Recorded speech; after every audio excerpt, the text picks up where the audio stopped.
Next up, we have an award-winning writer, Billie Travalini, and she will read an original flash fiction piece that she wrote for this cabaret called 7 Year Itch.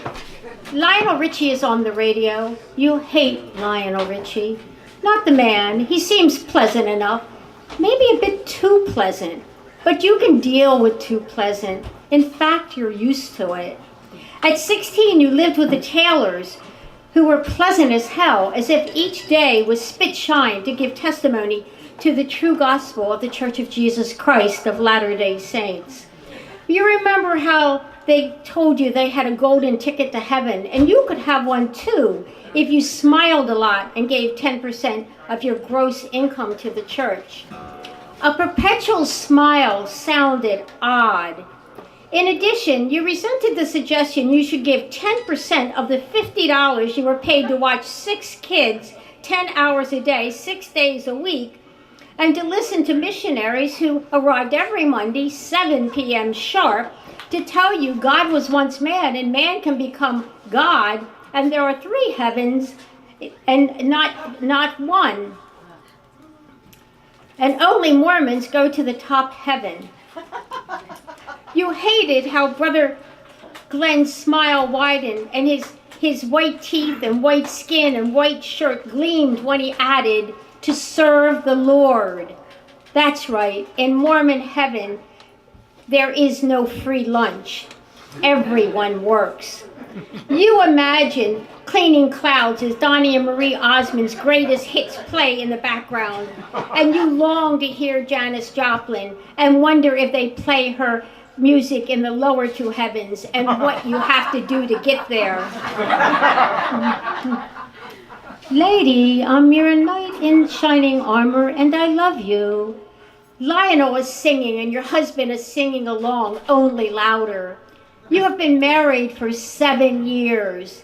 The first 6, you bit your tongue because putting his needs first and your needs second made him happy. The 7th year, you were done with happy. This explains why, as he is driving to the beach, you slide Lionel out of the CD player and slide Janis in, and all hell breaks loose. What the fuck, he says, and slides Lionel back in. Seconds later, you are hating yourself for not speaking up years earlier when he told you he knew you better than you knew yourself. And you reasoned that being a cad was inborn, like having 12 toes. You push eject and throw Lionel out the window. Good riddance, you tell yourself, and begin to sing. Oh, I'm a mean, mean woman, and I don't mean no one man no good. You expect him to stop the car, but he doesn't. You expect him to yell, but he doesn't do that either. I just treat some like I want to.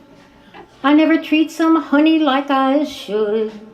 You were singing from your gut, from that part of you that wants him to know that being the focus of his attention is flattering, but pretending to be as needy as he needs you to be is damn near impossible. A little ways more, he points at a Texaco sign. Been there since my granddaddy was a kid, he says, and you begin to cry. Not for yourself. You were thinking about Edmund, the oldest of the Taylor children, and how his eyes would meet your eyes when he heard his parents' bedroom door lock and the drinking and the fighting began, and how each morning his parents would appear in the kitchen smiling, and he would smile back because it was expected of him. Don't go, he said, the day you left for good, and you hugged him with everything you had. And he mumbled, forget it, and threw the notebook you bought him on the floor. Your husband, who has been drumming on the steering wheel moments earlier, now sings a cappella. Oh yes, I'll always want you near me. You can hear the effort in his voice, the softening of consonants, the hard drive of vowels.